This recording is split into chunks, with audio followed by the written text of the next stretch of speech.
In the book of 1 Timothy chapter 6 verse 11. Nagyang iyo kong tanan sa pagtindog, alang sa pagtahod sa pulong sa Dios.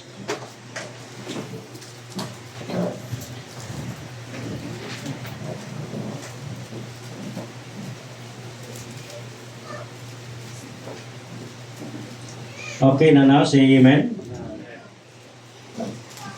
Katulungan kini sa pagbasa. 1 Timothy chapter 6 verse 11. Begin. But thou, O man of God, flee these things, and follow after righteousness, godliness, faith, love, patience, meekness. Let us pray. Father, we thank you for this opportunity that given us, Father Lord, that we gather together in this place. Thank you, dear Lord, for the work of the ministry of Pastor Josh, upang Ginoo sa mga believers who are faithful in serving you, Father, sa pagpadayon Ginoo sa pagsuporta rin ng mga buluhaton, ay mong gisangon sa matagusa Ginoo kakinabuhi. Salamat, dear Lord, nini nga kahigayunan ng panahon, ngayong gihatag mo kanamo na makadungog kami o Diyos sa imong pulong. Lord, we ask, we acknowledge you, Lord, wala kami ginamahimo kung wala ikaw. Among ginasalig, ginatugyan na kami mo Diyos, ang among mga pagtuon at paghisgot Ginoo sa imong pulong. And we ask you, Lord, for leading and guidance, you, Lord, wisdom, knowledge, you, Lord, to understand your word, Father. And help, we ask your help, Father, through the Holy Spirit, sa pagpasabot ka na mo, Diyos. Tuluhi kami, o pasabta kami, o Diyos, pinagi sa gahom sa Blang Espiritu. And I pray, Father, Lord, ikaw magkapadayon sa pataliwala o panalangin Ginoo sa matagusa. Niningatak na, dear Lord, among ginasalig, ginatugyan dahil sa mga makamot, kinintanan, pinangilamang sa ngalan ni Jesus na mabuktong personal na manuluwas. Amen. So please be seated. 1 Timothy chapter 6 verse 11. But thou, O man of God, flee these things, and follow after righteousness, godliness, faith, love, patience, and meekness. Today, we are about to celebrate not only the 42 birthday of our beloved pastor, but also God's faithfulness throughout his life and ministry. Uban sa mga Kristohanon, salamat sa Ginoo niyana sa inyong pag-ulay pag-unong sa pag-suporta sa buluhaton nga gisalig sa Ginoo. Remember, this work is not just only for pastor, but for every believers who are called by God. Amen. All right?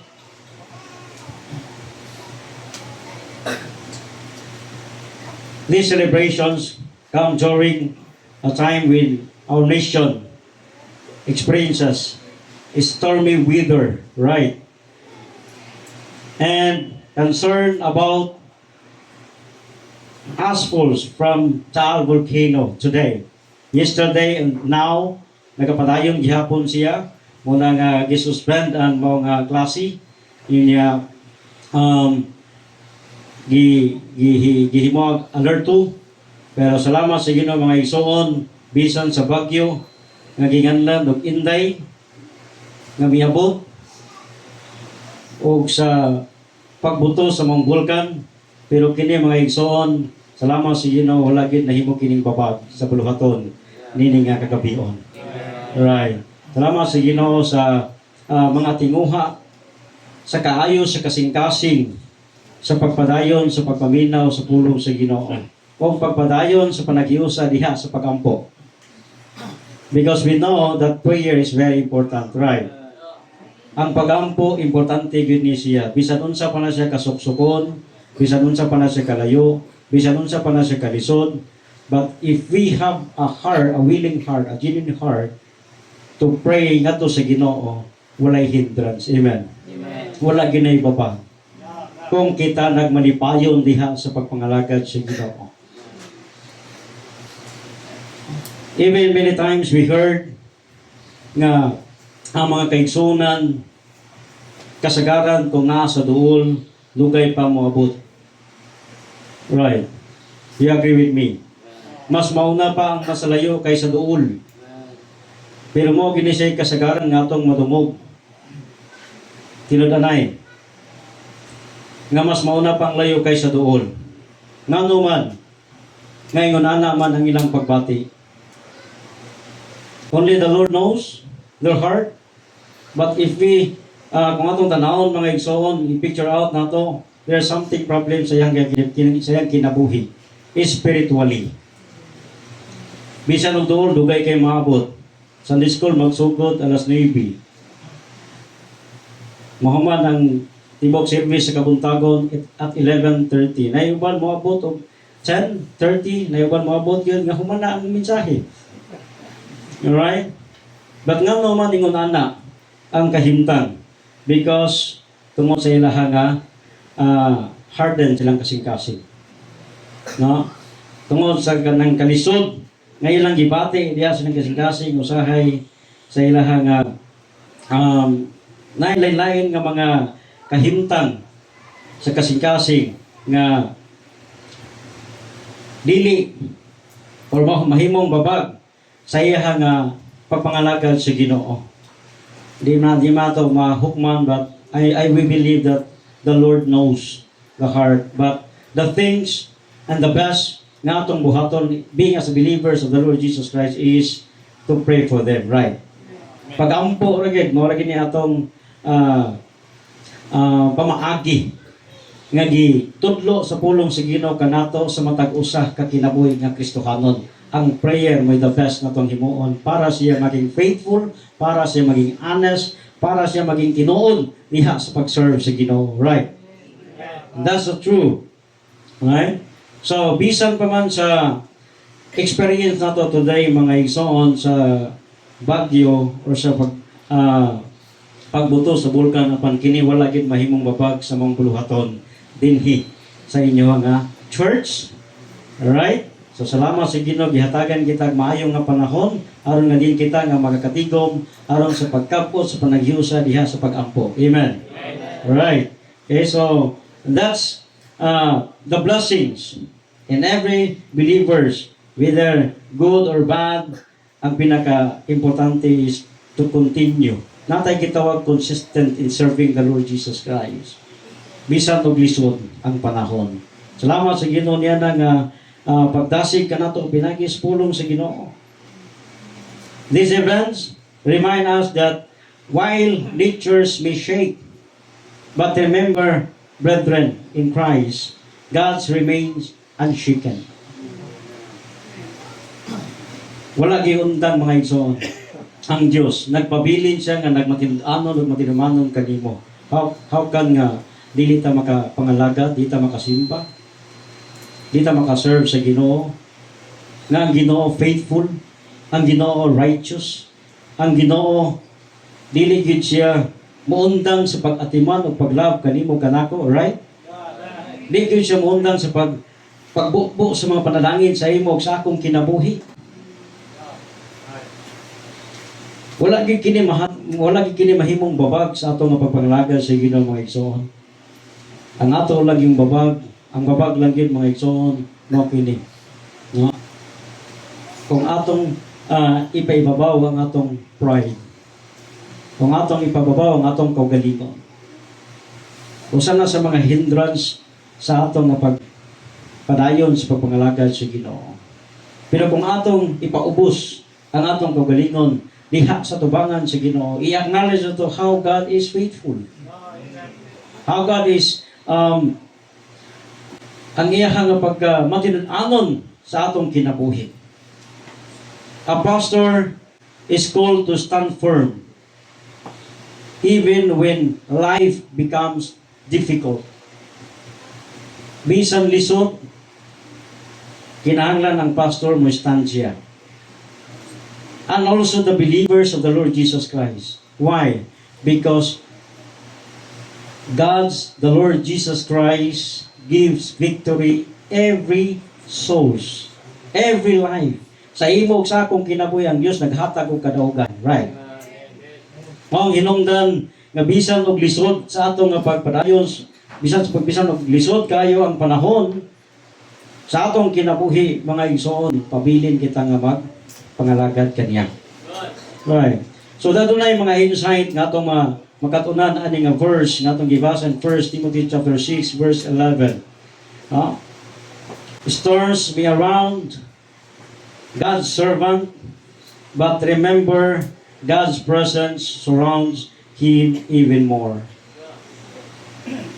The first insight nga atong madungog o makatunan ini nga taknang gabi mga igsoon, the call of a man of God. Ang pagtawag sa Dios kanimo o kanako diha sa pagpangalagad sa Ginoo. Sa atong scriptures nga atong gibasa in 1 Timothy chapter 6 verse 11, but thou, O man of God, flee these things and follow after righteousness, godliness, faith, love, patience, meekness. Apostle Paul reminds Timothy that being a man of God means mga igsoon living, buhi. Alright? Buhi o kini mga igsoon adunay dako nga kalainan gikan sa kalibutan. Buhi ang gitudlo ni Apostle Paul ngadto kang Timothy.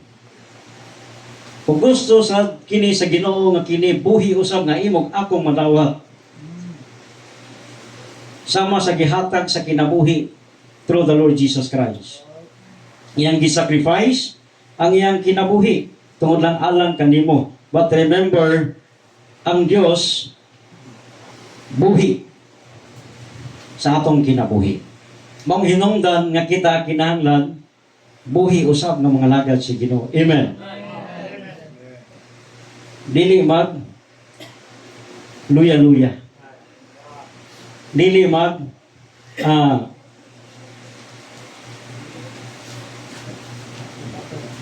dili mo undang. Dili mo surrender. Diha sa pagpangalagad sa Ginoo. Nga naman, tungod kita gitawag sa Dios. Gitawag kita sa Ginoo diha sa pagwali mahitungod sa iyang pulong. Ingon sa Mark chapter 16, Mark chapter 16 verse 15, right? Muni ang pagtawag sa Ginoo after we got saved. Human kita giluwa sa Ginoo, magsangyaw sa pulong siya. This is our responsibility. Muni atong responsibilidad, go ye into all the world and teach all nations.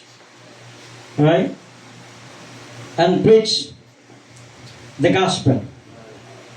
Pagwali may tungod sa mayong balita. Kung gitawag usab kita sa Ginoo diha pinagi sa pag-ampo. Mo nay pinaka unang nga butang nga atong mahinumduman sa atong kinabuhi isip Kristohanon is to pray to God. Pag-ampo gyud sa Ginoo. Okay, kung di ta mag-ampo sa Ginoo mga igsoon, no, kung wa tay kaalam pinagi sa pag-ampo gihatag sa Ginoo, di kita ka sulti sa pulong sa Ginoo. Moabot gyud sa punto nga kita mahadlok. Mabot sa punto nga kita maulaw. Ilabi na kung naay mga kining mga tao nga mga ganit, mga gahi, mga tao nga padlungon nga makita mahatlok. Alright? But being as a pastors, as a servant of God, by God's grace, kinahanglan na say confident. Mausap kini sa mga believers tumutuo ni Kristo Jesus, mga followers ni Jesus Christ, kinahanglan sila naagi sila'y kaisog. Kaisog sa pagsulti sa pulong sa Ginoo. Wherever you go, whatever you do, buhaton sumala sa kabubuton sa Ginoo. Buhaton sumala sa tumagi sa Ginoo. Dili sa atong kaugalingong hunahuna, dili sa atong kaugalingong nga mga panlantaw, but buhaton nato kini pinagi sa grasya sa Ginoo.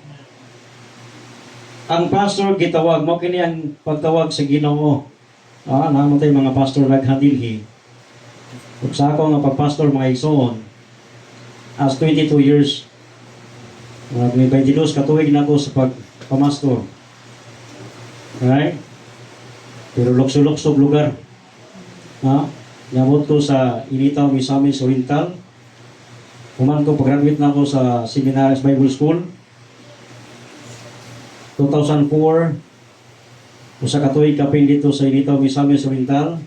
Kaya gusto na akong miswila ko, muli ko dinhi, miswila o secular para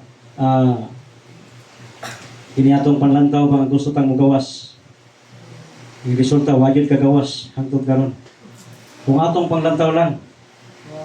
Pero salamat sa Ginoo kay ang Dios adunay katuyuan sa mataglakan sa kinabuhi sa tao. Tinguhan ako kung gawas aron magpundar o manindot sa kinabuhi uban sa akong mga ginikanan, sa akong mga igsoon, ug sa akong mga igagaw. Sa mga kaliwatan din sa syudad sa Lapu-Lapu. But lahi ang plano sa Ginoo. Lahi ang gihatag sa Ginoo kanako. Iabot ko dito, niskwilihari ko din eskwela diya sa Yusef after niya na mga igsoon, UCLA man ko nag-eskwela niya human wala ka human sa UC. Duha lang siya katuig ang napundar sa pag-eskwela sa secular. Ngano man nakit-an ang usa ka babae nga gihatag sab sa Ginoo. Wala man siya mahimong babag. Nahimo man siyang panalangin sa akong kinabuhi. Bisag wala ko kahuman mga igsoon sa secular pero ang akong asawa by God's grace nakahuman siya. Nakahuman siya sa iyang pag-eskwela as a teacher. No? Bisan sa kamong kalisod. So nay mga rason mga igsoon nganong naminyo kog sayo. No? Nganong niabot ko sa punto ni ana tungod kay naay kinahanglan nga luwason. Luwason ang kalag niya o ang kalag sa iyang pamilya. And I praise God sa iyang pamilya mga igsoon karon nagtubo og nangalaga diha sa Ginoo. Bisan sa kalisod, lisod kayo kanang tudloan o kanang sultihan ang iyang amahan o iyang inahan o iyang makaliwatan. But I praise God. Wala kay imposible pinagi sa pagampo. According to the word of God, there is nothing impossible with God. If we trust God. Salig lang kita sa Ginoo. And then, salamat sa Ginoo niya na mga igsoon sa iya nga pagtawag. Ug usab, bisan sa kalisod, nangita pamagi nga manginabuhi para mabuhi ang pamilya without sa amo nga pamilya. So we separate sa amo nga ginikanan ug kaming duha ra gyud ang inunungay diha sa paningkamot by God's grace aron mabuhi. And salamat sa Ginoo mga igsoon, ang tanan nga mga butang nakita nako nga Ginoo adunay plano adunay katuyuan sa among kinabuhi. O karon iyang gi-plaster ug i-arrange gyud ang tanan by His grace. O hangtod nga naay nag-invite kanako nga usa ka amigo nga mag-mission sa Liloan. Kung man nag-mission ko sa Liloan. Hangtod nag-mission na sad ko dito sa Danao. 5 years sa Danao. And after sa Danao, nibalik ko din sa syudad sa Lapu-Lapu. Bisan sa mga pagsulay, mga igsoon, pinagi sa grasya sa Ginoo. Ang Ginoo naghatag gyud siya kalig-on o kadasig nga mapadayon sa pangalaga diya kaniya. Ug through sa iyang pagkamaayo, mo hinungdan ang moyang buluhaton nagapadayon hangtod karon. Mo hinungdan nga niuli ko dinhi sa Lapu-Lapu aron sa kining gitawag og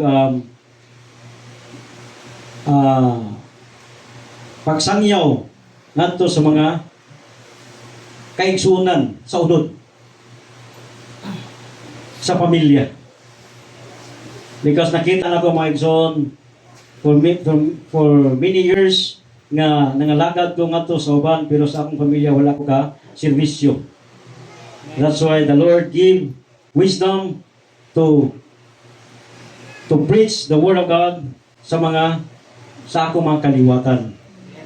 And by God's grace mga igsoon, na mga pamilya nga nadala diha sa tilag sa Ginoo.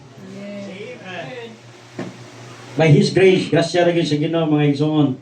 Dinhi sa syudad sa Lapu-Lapu. And I believe nga dinhi sa syudad sa Lapu-Lapu daghan jud kay nga mga magtotoo na nagsangyaw mahitungod sa mga balita. Pero akong gipangita gyud ang akong mga kaliwatan dinhi para lang gyud sila nga makadungog sa pulong sa Ginoo. I believe nga na sila nakadungog na sa pulong sa Ginoo pero wala pa gyud ang panahon. Apan walay undang diha sa pagampo ug pagpangalagad sa Ginoo. Tungod kay kita nagtuo nga usa sa mga adlaw sila makauban kanato diha sa pagpangalagad sa Ginoo. Right. As a believers and pastors, we are called to preach the Word of God. Ingon din sa atong scripture, but thou, O man of God, flee these things and follow after righteousness. Believers, ingon ang pulong sa Ginoo, flee from sin. Pursue righteousness. Live a godly life. Walk by faith. Show love. Endure hardships. Lead with gentleness. These insight words, mga igsoon, mo kini ang gipangita sa Ginoo sa ibog sa akong kinabuhi. Para makapadayon diha sa pagpangalagad sa Ginoo. Salamat sa Ginoo sa inyo nga pastor nga gamit sa Ginoo dinhi sa church. Sa iyang edad nga 42 years, sa iyang kinabuhi, ang Dios nagapadayon kaniya sa paggamit as servant of God unto His faithfulness, mga igsoon. Sa iyang nga pagpangalagad niya dinhi sa Lapu-Lapu o sa pagpadayon sa pag-encourage o pag-comfort ngadto sa mga believers of the Lord Jesus Christ. The call of a man of God, kinahanglan mao kini, mga igsoon, palayo gikan sa sala. Ang pagtawag sa tao sa Dios. Ang ikaduha, storms do not stop God's purpose. Today we experience heavy rains, right? Strong winds, a new volcanic activity. This remind us that life is unpredictable. Ang atong kinabuhi, mga igsoon, dili na ito matag-an. Daghan karon nga naghilak. Daghan karon nagdangoy-ngoy. They need prayers. Dili lang din sa atong nasod, kundi sa ubang ng mga nasod. That's why God wants and called nga mga magbubuhat diha sa Ginoo aron sa pagpadayon sa pangita sa mga kalag nga kinahanglan nga luwason. Ang Ginoo wa gyud mundang Ginoo sa pagtawag niana ngadto sa mga katawhan aron ang mga katawhan, mga igsoon, makakaplag usab diha sa kamaturan sa kaluwasan pinagi kang Kristo Jesus. And this is God's desire. Ministry is not always easy. We know the ministry is difficult. It's hard. Ingon pa nila, sayon naman na kayo. Papamastor, sayon na kayo na. Mawali ra gud ka. According nila, mawali ra. No. Sa ila, sayon la. Pero sa ako, lisod oy. Nanong lisod, daghan kay ko bantayan. Kung kinahanglan sa akong pagbantay sa pagalingon, nga dili jud ko masipyat. Aron sa ingon niyan nga dili gud may stumble ang mga tao nga nagtan-aw sa imong sa akong kinabuhi. Nga dili mahimong babag, nga dili mahimong nga kining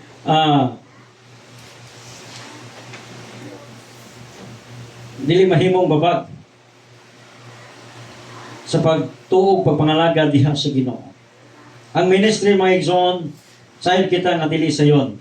Pero katong mga gaingon nga sayon, ilahar itong pagbati. Ilahar pagbati. Ilahar itong feeling. Pero kung feeling nato, mga igsoon, di kita mabati niya na. Pero kung ang feeling nga makaingon ta nga lisod unya grabe dahil pagsulay, grasya ra gyud sa Ginoo. Alright? Nga naman giluwas kita sa Ginoo pinagi sa grasya. O grasya sa Ginoo nga maka padayon. Alright? Katong nagaingon nga sayon, no? Pila lang ka mga adlaw, no? Pila ka mga tuig o bulan. Dito sa kapadayon. Nga naman, tungod kay ang ministry mga igsoon sa akong nakita lisod. But only by His grace. Grasya sa Ginoo mga igsoon kita makapadayon sa pag-serve niya kini maka sustain pinagi sa iyang pulong. This remind us that life is unpredictable. Life is ministry is not always easy. Challenges will come. But God's servants do not depend on good weather. They depend on a faithful God. Magdepende ra kita sa pagkamatinud-anon o pagkamatinumanon sa Ginoo. Sa atong pagpangalagad diya sa Ginoo. Dili lang sa pastor kundi sa mga believers and followers of the Lord Jesus Christ. Amen. Nagdepende kita diha sa grasya o sa pagkamatinud-anon o pagkamatinumanon sa Ginoo. In Isaiah chapter 43 verse 2, when thou passes through the waters, I will be with thee. Through the rivers, they shall not overflow thee. When thou walkest through the fire, thou shalt not be burned, neither shall the flame kindle upon thee. This message, mga igsoon, God never promised a life without storms. He promised us that His presence is always be there.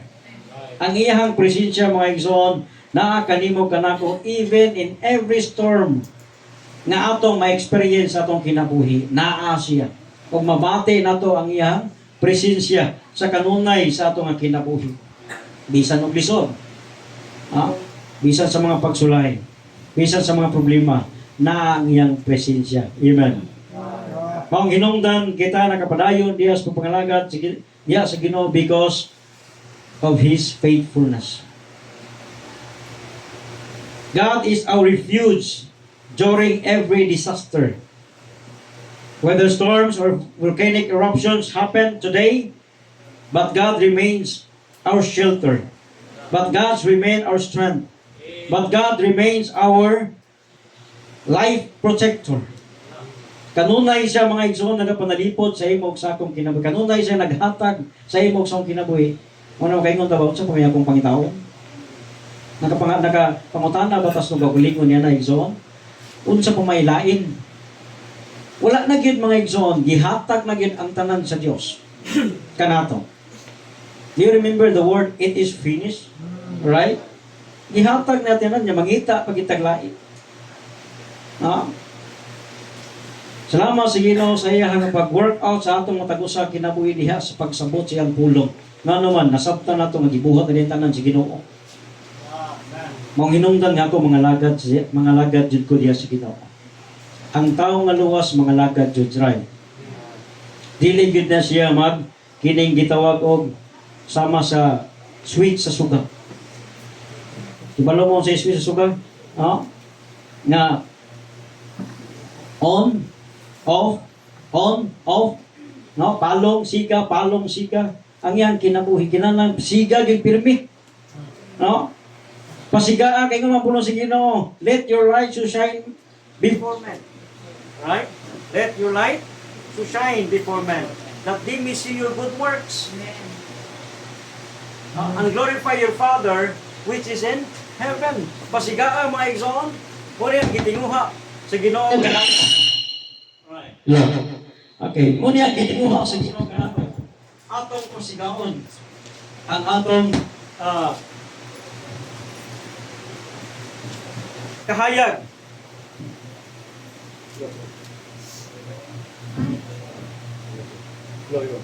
Atong pasigaon ang kahayag nga gihatag nga gikan sa Dios kanato. Ngadto sa uban. Right. God is our refuge during every disaster. In Psalms 46 verse 1 and 3, verses 1 to 3. The Bible says, is our refuge and strength, a very present help in trouble.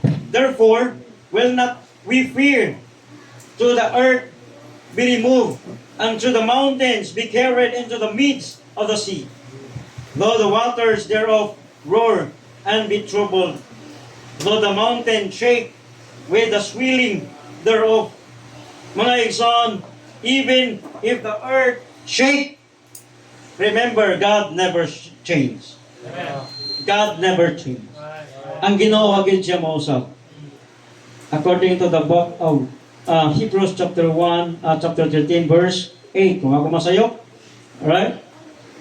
Jesus said, yesterday, today, and tomorrow, we say, God never change. Kung unsay gihatag sa Ginoo kanimo, ihatag ka na niya truly. That's why the Word of God encourages to keep His Word. I-keep lang yun na to ang iyang mga saad sa kanunay aron kita dili mahilayo gikan sa pamaagi sa Dios. Gikan sa kabubuton sa Ginoo. I-keep ang iyang pulong. Kanunay ang pulong sa Ginoo. Kung dili nato madala ang Biblia, there's something wrong. Kinahanglan gid nato dat-on. Ingon pa sa akong kauban kaniadto, when the time nga naghimo mi sa among evangelism, wa niya mada ang iyang Bible, ingon pa niya, ako naman ang na-memorize about sa kaning Roman roads. Memorize niya ang Roman roads. Oh, di ba? Ay problema bro kay memorize naman ako. Kung mayo no, nindot kayo kay na-memorize gyud mo. Right? Na di na kinahanglan ang Bible nga dalhon na to ang Bible. Pero ang pulong siyo nagsulti nga kinahanglan dat-on na to ang Bible. Sa kanunay, dili nato lang ibutang sa ato nga huna-huna. Right? O sa atong kaugalingon, kinahanglan ato usab kini dat-on. Unsay tumong nganong dalon nato ang Biblia para mapakita o mapatunan to si Kristo Jesus. Amen. Para mapakita o mapatunan nga ikaw bunga pinagi ni Ginoong Jesucristo. Because we believe that the Bible is the Word of God. We believe that the Bible is inspired and preserved. Right. Mao ginungdan nga kinahanglan gid nato kini dat-on sa atong pagkinabuhi sa matag adlaw. Mga igsoon, bisa mag-drive lagi na kanunay ang Bible. Sa akong motor na Bible. Sa akong bulsa na Bible. In times nga na yung mga tana, kita masipyat, kaya lagi mag-memorize na to, ato ipakita ang Bible para iyang mabasa. Sakto ba? Para mabasa o mapamatud-an nga adunay kalainan ang kalibutan o sa gitudlo ni Ginoong Jesucristo. Amen. Sa imo o sa akong kinabuhi. Alright? Ang pastor leads people to trust God. Especially during fearful times. So kinahanglan ang pastor maisog. Alright? Kinahanglan siya, na siya kining kaisog sa pagbantay sa iyahang mga ginabantayan. Dili kining mo'y maguna sa kaluya, mo'y maguna sa kabugnaw, mo'y maguna sa kahadlok. Alright? Sa among experience sa church, mga igsoon, sa among 7 ka tuig diha, grabe ang mga pagsulay. Kinilaging gamay kitang nga tao. Alright?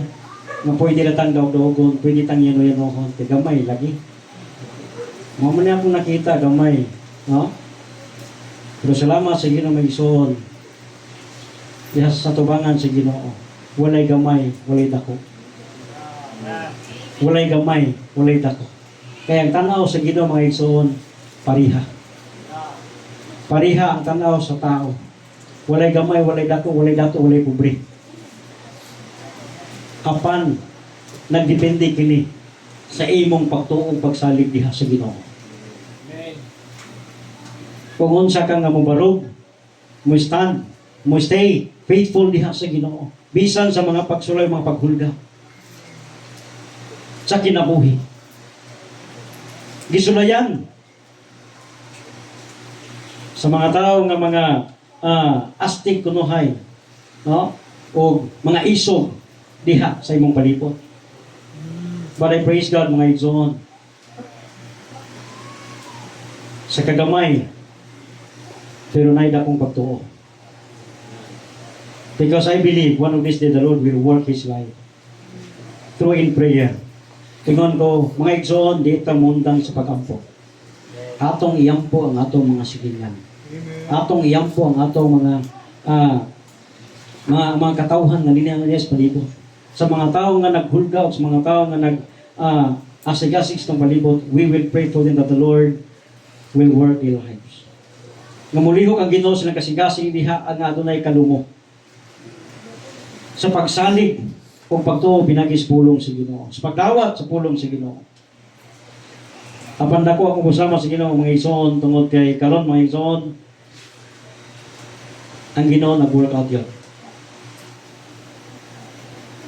Kaya sige ko kunahon na ito nga tayo mga igsoon, kung ako silang patulan sa unod-unod, pili jud ko. Naadyo siya kung kunahon na pili ko. Nga naman, una sa mga unang mga butang nga mapili mo ang atong gituan ng sa Ginoo Kristo. Mga hinungdan, gipadayag sa Ginoo ang pagpaubos. Dili lalim ka nang ikaw gikulihan. Ang kumo nga nasa mga tubangan, kay lagi gamay. Lisod. Yan na po dyan anak nga imong gikarga. Pero salamat sa Ginoo mga igsoon. Karon, gitandog sa Ginoo ang iyang kasing-kasing.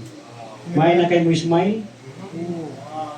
Huwag ang mga tao mga igsoon, ingon bagyo sila nga in every time, adunay tao nga masukod.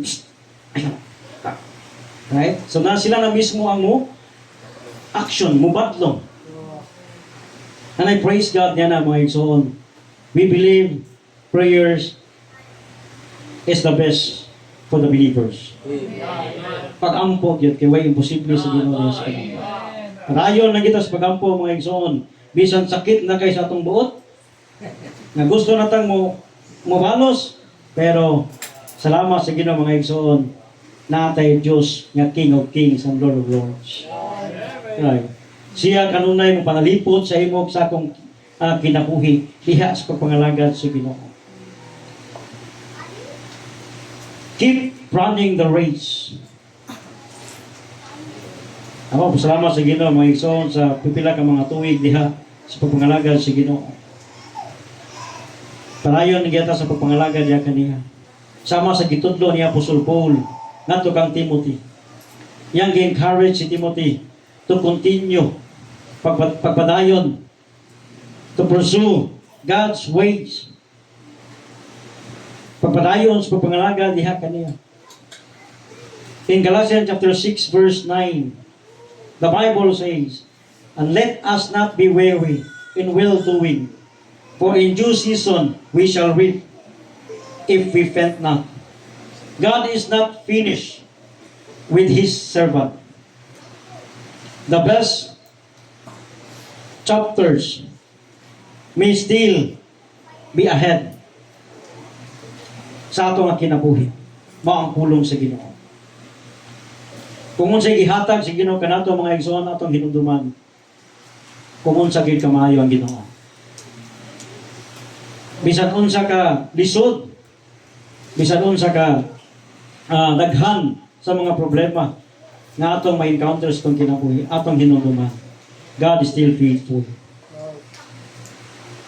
sa atong kinabuhi. God will continue to strengthen sa atong matag usa ka kinabuhi.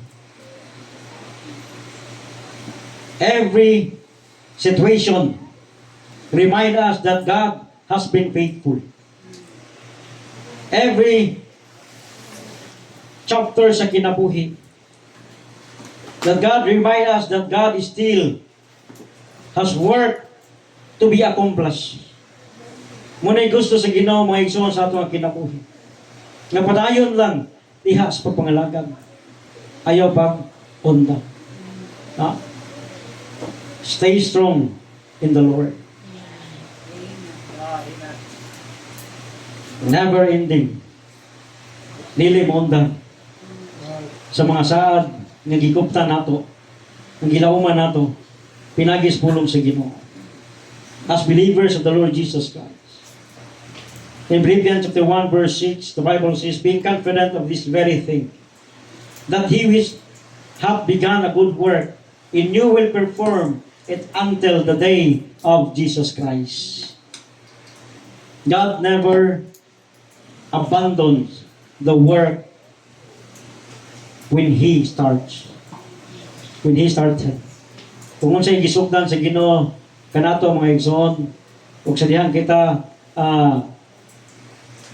kita nakahinumdum kung kanusa kita giluwa sa Ginoo, ang Ginoo nakahinumdum sa imo sa akong kinabuhi. God never abandoned sa trabaho nga gisalig sa Ginoo kanato. Ang iyang pagdasig dinhi mga igsoon is to pursue in serving the Lord Jesus Christ. Be consistent in serving the Lord Jesus Christ because the Lord knows kung unsay atong mga kinahanglan.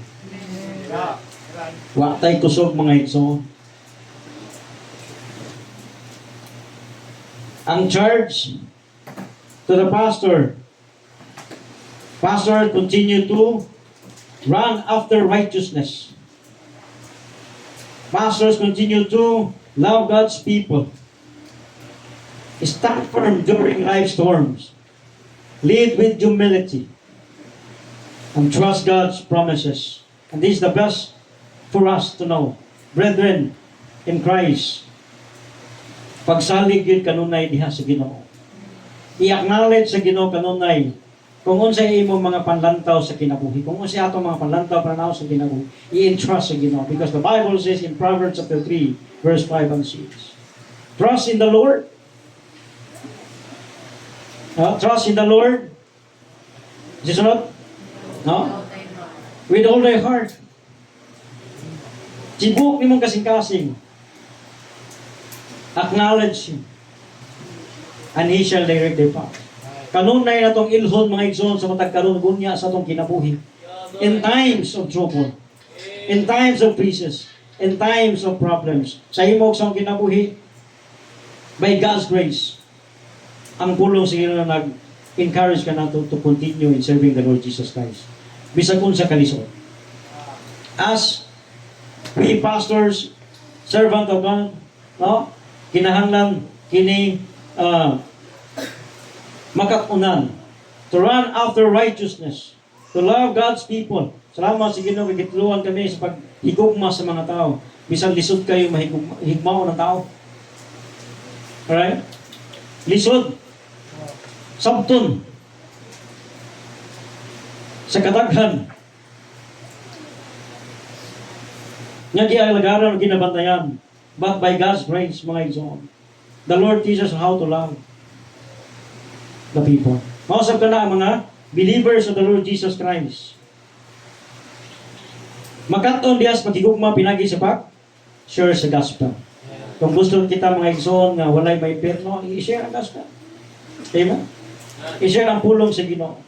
Especially sa ato mga hinigugma o sa ato mga kaliwatan. Aron ilaw sa kini makaplagan ang kamaturan sa kaluwasan pinagi kang Kristo Jesus. By God's grace. Apostle Paul encouraged the church to bless because God has called us as a servant, as a believers, as a followers of the Lord Jesus Christ. As we family, because of the Lord Jesus Christ bless for those who sustain in serving the Lord Jesus Christ.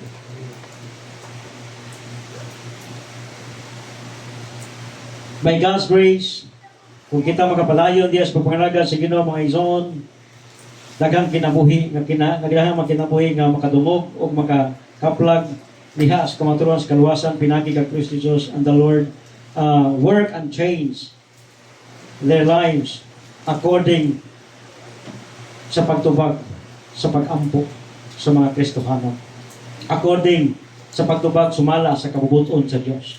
Dili ang atong pagbuot kundi ang pagbuot diha sa Ginoo. Right.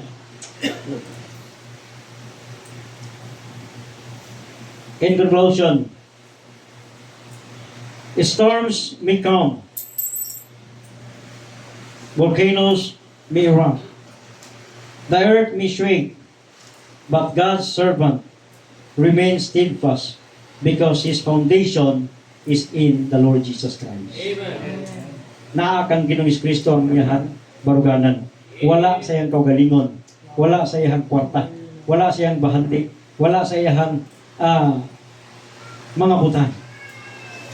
Apan kini naa sa kang Ginoong Hesukristo. Nga siya mao'y nagluwas kanimo kanako. O kita giluwas kinanaw sa kita mga lagad. Amen. Right. In Joshua chapter 1 verse 9. Closing verse. Joshua chapter 1 verse 9. Have not I commanded thee, be strong and of good courage, be not afraid, neither be dismayed, for the Lord thy God is with thee, whithersoever thou goest. A true believers of the Lord Jesus Christ, God is not measured by the absence of storms, but by His faithfulness in God's through every storm. By God's grace, makabarog gid siya. Never gid siya mo surrender. Nihas pag-serve sa Ginoo. Because our foundation sa atong kinabuhi is the Lord Jesus Christ. Amen.